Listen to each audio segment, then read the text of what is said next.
How to use LiveChat to increase sales and retention. This is one of those tools I've known about for a while. Lots of companies put out products like this.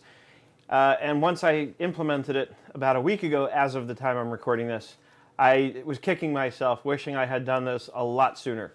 It's really easy to set up and install. I stumbled on an article on Inc.com about this company that's actually called LiveChat, who makes this product. And it was an article that featured them on the basis of how they are able to do a lot marketing-wise without spending very much money. And their own product is a perfect example of how you can do that. So I tried it, I started working at getting it set up, and I was amazed at how easy it is.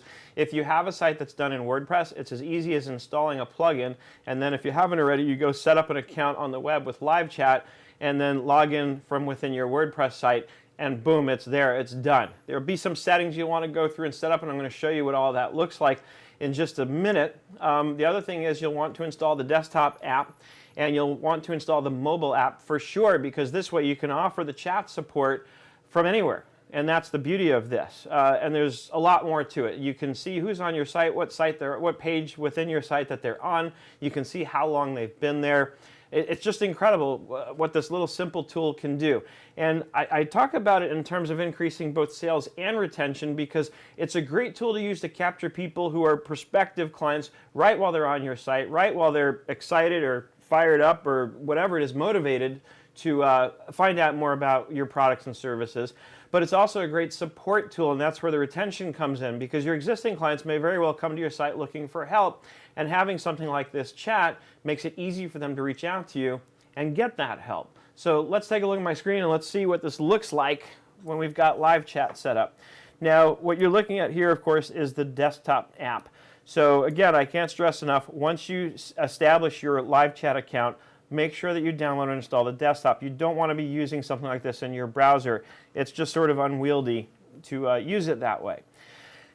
Now, right now I've got it set to where I'm not accepting chats. So let me turn that on, and I'll say that I want to accept chats. Now I've got mind you, I've got this installed on 3 different websites that I run, and it all just gets centralized right here. So the chats appear on every single one of my sites, and it all gets aggregated here. And I can tell from the page that, so here's somebody who has left my site, since the last time I was here, and I can see that actually this is me on my own website, and it shows me that the visitor is from Burbank, California. It has some kind of IP address here, and it indicates even that I'm a returning visitor, that I've been there before. And it says 31 visits, no chats, last seen today. So you can get pretty good information even about who's been to your site. Now it looks like as of this moment, nobody's actually on my site. It's funny, while I was writing the content for the article, I had a bunch of people on the site. I was hoping to get to show you what that looks like. So maybe we'll come back to this in a few minutes.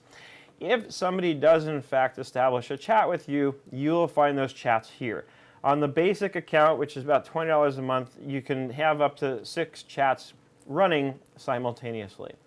So again, back to visitors is where you'll see who's on your site and where they are, if anyone. Archive shows me the whole chat history, everybody that I've chatted with, and I can click on any of these and see the details of what we discussed. And as I mentioned in the write-up, I've got it set up to where it's required that they give me both their name and email address. So if I want to, I can click into any of these and I can email the person to establish any follow-up. Where it shows tickets here, this is based on somebody coming onto the site while I was not accepting chats, and then the chat, instead of saying let's talk, it gives them the opportunity to leave me a message, which I can get back to them on, and that's exactly what's happened here. So as I hover my mouse over it, you can even see the original message and my reply back to them suggesting that they sign up for a 30-minute consult with me. Now mind you, I happen to know that they've since done this. They've scheduled the appointment, so I can, from right up here, click mark as solved. And I'm not 100% sure, I haven't tested this from the user's end, but I have a feeling I'll get a message letting them know that I've closed this ticket, that I assume it's resolved at this point. Agents is where I can add other people in my company and set them up so that they can also take over the chat when I'm busy or I can't for whatever reason. And then we have reports here which can give me some data. So here total chats is 12. This is over the last 7 days, and I've had 4 new tickets, right? So there's a lot of good information you can get from this right off the bat, just from having it on your site. Let's go into the settings though, because this is, I think, important and what I really want to show you that you're going to want to set up. And so what I would say is, you can play around with the theme, of course, the language. There's a pre-chat survey. So click on that, and this is where you establish what information you want from them. And this is where I told you, I strongly encourage you to keep it simple like this. All you need is their name and their email at this stage. Make it easy for them to get into the conversation with you. Don't give them a whole thing to fill out. People will click away. They won't want to be bothered. So I make it real simple, name and email. I do require both. I need to know who I'm talking to, and I need to know how to reach them after we're done, or in case I miss them for some reason, right?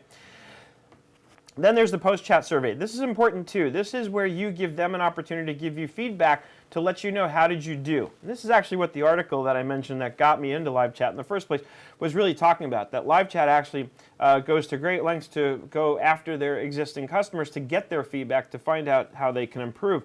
They make it a big part of their process. So yeah, we all know that we should do it. We hear it all the time, but this is an example of a company that actually does it, that actually follows through with it. So it asked them, these are the default questions that I went with. I figure these guys know what they're doing. Let me stick with that for now. And then as time goes on, I might have ideas for more specific information or different information I'd want to collect from them. So it does require them to answer this first question. Is this the first time you chatted with us? And then was the case resolved? Yes or no?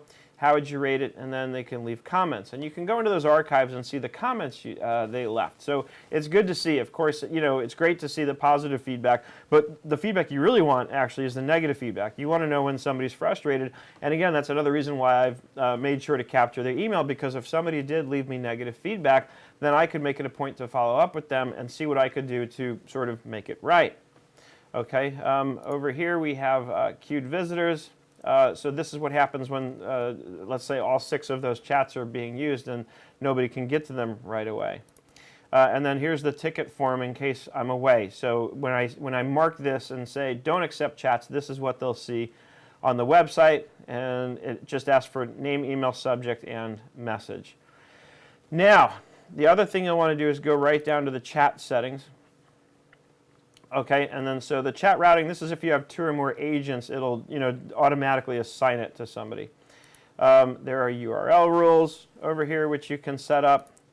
Archives forwarding, so you can forward chat transcripts to an email, so that if you're not the one who's actually managing the chat, but you have people doing it for you, but you want to see what's going on and keep on top of it and make sure all the interactions are good ones, then this is a good tool to use.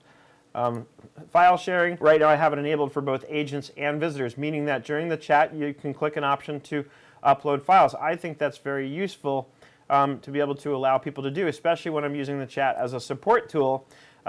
In my case, what comes up a lot is I might want them to upload a screenshot to me so I can see what they're looking at and use that to answer their questions. Like I said, this is both a sales tool and a support tool, and it's really powerful at doing both. And then we get into inactivity timeouts.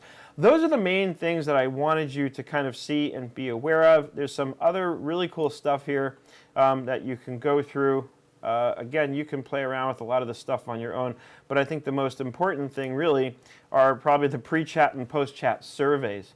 So that you can make sure that you're getting them in and make sure that you're getting good information from them as they leave, so that you know what, if any, follow-up should be done. This, my friends, is LiveChat, and this, my friends, is how you can use LiveChat to increase sales and retention. I would be very surprised if you used this for a week and didn't find that you got at least 1 sale out of it, as well as, and probably in addition to that, a really happy existing client who is able to get really quick support from you. I've already gotten the most tremendous feedback based on having used this, and you saw when I just went through it, I've only been using this for about 7 days as of today. As always, if you have any questions, comments, concerns, or feedback, please post them below wherever you happen to be watching this. If you're on YouTube, always check the description for a link over to our blog at blog.bqe.com, where you can see this and many other write-ups on lots of other great topics. Please subscribe, please follow, let us know what we can do for you, let us know what you'd like to see more of, let us know what you'd like to see less of. As always, I hope you had some fun here and learned something along the way. I hope you're having an absolutely fantastic day, and I look forward to seeing you on the web.